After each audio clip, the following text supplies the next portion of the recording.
Assalamualaikum warahmatullahi wabarakatuh. Nah, jadi di sini kali ini saya akan memaparkan atau menjelaskan materi terkait pelayanan publik. Nah, jadi kita akan belajar tentang TKP nih, atau tes karakteristik pribadi. Nah, dalam TKP ini ada 6 hal yang menjadi pokok pengujian. Salah satunya itu adalah pelayanan publik. Nah, jadi apa sih pelayanan publik itu? Nah, pelayanan publik itu adalah segala bentuk pelayanan yang dilaksanakan atau dilakukan oleh penyelenggara pelayanan publik, misalnya pemerintah atau pihak BUMN atau juga pihak BUMD ataupun juga pihak-pihak swasta. Nah, tujuannya itu untuk memenuhi kebutuhan dan juga hak-hak masyarakat atau orang yang akan dilayani. Nah, jadi kenapa sih kalau misalnya TKP ini harus ada tes terkait pelayanan publiknya? Tujuannya itu untuk menguji karakteristik orang dalam usaha dia memenuhi kebutuhan orang lain. Nah, jadi dalam pelayanan publik ini juga ada karakteristiknya atau ada cara melaksanakannya. Yang pertama itu harus sesuai dengan SOP.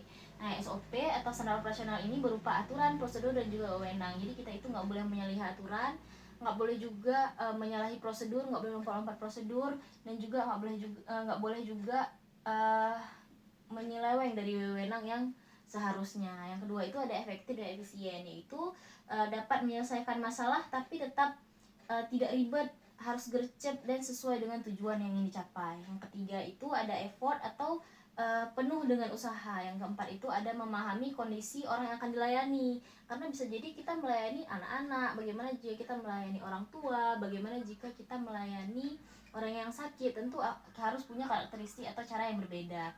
Dan yang terakhir itu kita harus tetap mengutamakan pelanggan. Contoh soal.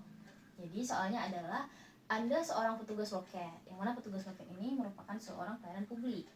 Ya, nah, suatu hari seorang ibu datang dengan terburu-buru dan nampak kesal karena antriannya panjang. Ia minta Anda untuk segera melayaninya karena ia harus pergi menjemput anaknya sekolah. Nah, jadi kasusnya ada seorang ibu yang datang buru-buru dan kelihatan kesal karena antriannya panjang, padahal ia harus pergi nih jemput anaknya sekolah, dan ia meminta Anda untuk segera melayaninya. Apa yang akan Anda lakukan? Nah, kita lihat pilihan jawabannya. Yang A, memintanya tetap antri seperti pengunjung lain.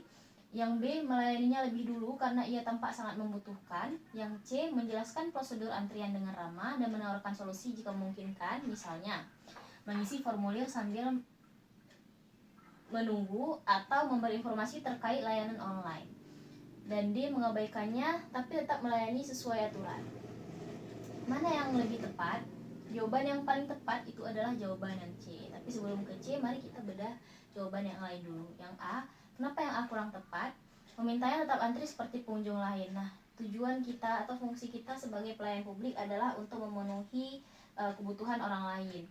Nah, jika memintanya tetap antri seperti pengunjung lain, itu adalah tidak menyelesaikan masalah, karena ia sudah kesal dan meminta Anda untuk segera melayaninya. Jadi kalau misalnya tetap antri, bahkan tidak memenuhi karakteristik sebagai pelayanan publik. Yang B, melayaninya lebih dulu karena ia tampak sangat membutuhkan. Nah, ini akan melanggar SOP seperti yang sudah dijelaskan, antriannya panjang. Akan ada masalah baru yang ditimbulkan dari orang-orang lain yang juga sudah mengantri. Nah, yang D itu mengabaikannya dan tak melayani sesuai dengan aturan. Ini juga melanggar karakteristik karena tujuan utama kita tadi atau karakteristik yang harus ada dalam pelayanan publik itu adalah tetap berfokus kepada pelanggan, gitu kan.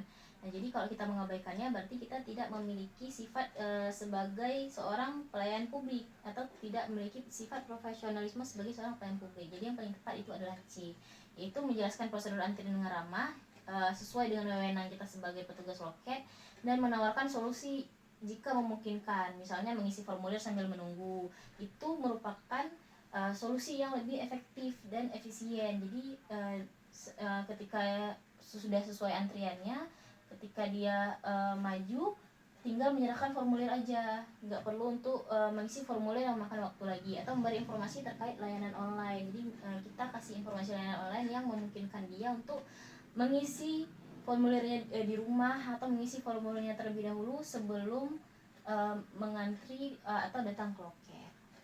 Nah, jadi begitu contoh soal dari pengujian TKP terkait pelayanan publik.